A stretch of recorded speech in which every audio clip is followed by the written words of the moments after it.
Hi everyone, I'm Diana Palm from DianaPalm.com, and today I want to discuss with you how much we love our pets. If you have ever lost a pet that you love, you may not have received the kind of love and support from your family and friends because they simply do not understand how much we love these guys and how special they are to us and how meaningful they make our lives.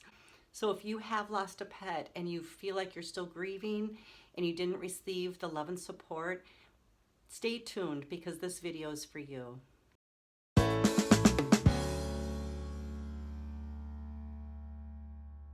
This is Punky, and he has been with me for 16 long years. He's actually moved across the country. He's lived in over a dozen homes. He's been on airplanes, moving trucks, convertibles, you name it. This little guy has been everywhere with me. And I can barely think about my life without him because he's been such a significant part of my life forever. He has brought so many wonderful things to my life. He helps me with my healing clients. He monitors the house. He keeps us on time, so he's our alarm clock. He wakes us up in the morning. He keeps our schedule regular. He doesn't let us sleep in or miss our appointments.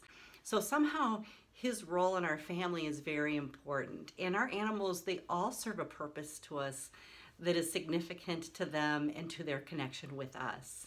So it stands to reason that when it comes time for us to either put our pet down or maybe they die suddenly, that it leaves a huge hole in our lives, that our hearts feel like they literally are breaking, and that we really truly feel grief as if we've lost a family member, and some people even feel that they've lost a child. I feel that it's very natural for us to love animals very easily, but when somebody's not bonding with an animal, they may have a childhood wound from an animal that passed, went missing, or maybe one or both parents dropped their pet off at a shelter or a neighborhood farm and they didn't tell you about it. I have some wounds like that in my childhood too, and I know my brothers and sisters and I would search and search and search for our missing animals, and then only to find out years later that one of my parents had actually dropped them off at somebody's farm to get rid of them. Now, they didn't tell us about it, and of course we were devastated and searched for them forever. So as I was growing up, I thought maybe I didn't like cats because I had a cat wound. But then upon my daughter's insistence, we did get Punky. He wrapped me around his little heart immediately. So what I want you to do is just try to send understanding and forgiveness to the people in your family that truly don't understand your pain right now. They may have their own childhood wound or trauma surrounding animals or the loss of an animal, or perhaps they never got that opportunity to bond with an animal when they were young enough to really develop an understanding for them. Some of the things that you can do if you feel like you're going through this process alone is reach out to other animal lovers. Reach out to other people that have also lost an animal so that you can find the love and comfort that you need while you're grieving. Your grieving process is real, and losing a beloved animal is losing a family member. So go through this process and take the time you need.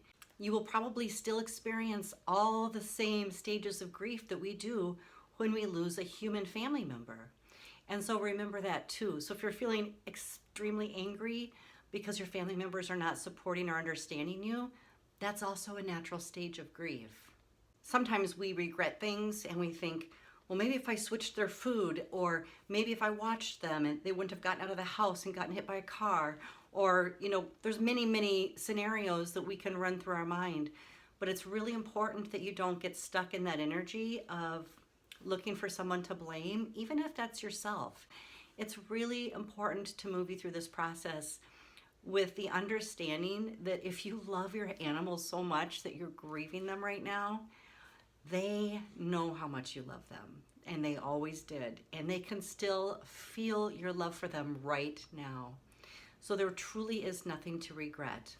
We all have a psychic connection with our animals, and that's why it's so miraculous that they can keep in contact with us even after they pass. When you do lose your pet, no matter if it's suddenly or through euthanasia, that they will still be able to visit you and give you signs. I'll go ahead and share a link to one of my other videos that talks about the loss of a pet, and if you have the choice going through the death process, the things that you should look for the right timing of when to put your pet down.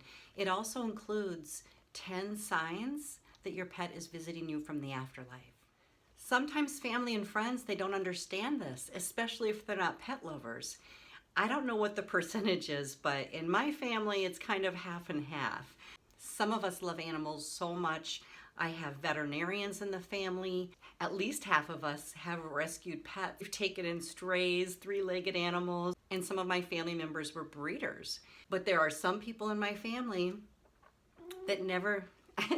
But there are some people in my family that really never were able to bond with animals, and so they don't understand what it's like when we're loving our sick animal, or when we're spoiling them with treats, or when we're grieving them when they pass. So one of the most valuable things that we can do for each other here is to really validate that the pain you're going through is real, and that you deserve to feel every single tear and every heartbreak when you lose an animal. You are grieving, and this is really important for you to honor that process with yourself, even if others around you don't get it. Reach out to others who are going through it. There are actually pet loss support groups, and if there's not one in your own community, perhaps you can join one online or connect with other people here on this channel that have certainly lost pets and understand what you're going through. I'd also like to share a book that my little sister wrote. She was a veterinarian, and she had more three-legged animals than anybody I've ever met. She's actually in spirit now herself. She's passed.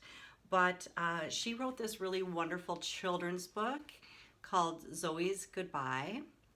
And she illustrated the whole thing with her own art, but it really takes you through the process of being able to let an animal go. So when it gets to that time, if you have that choice, and if you have an elderly or sick animal, I found that this book was really, really helpful to understand on a spiritual level when is the right time and to be able to make that decision. So as you're moving through this process, be very gentle and kind with yourself. And if you are not sure what to do for the sadness that you're feeling in your heart, just feel it, but also take special care to nurture yourself during this time.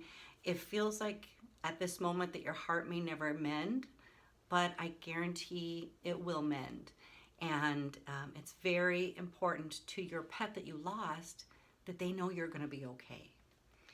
I want to thank you again for being here, and if you have any other questions about the spirit world, please post those down below. I post a new video every single week about healing the spirit world, our animal loved ones, and healing grief.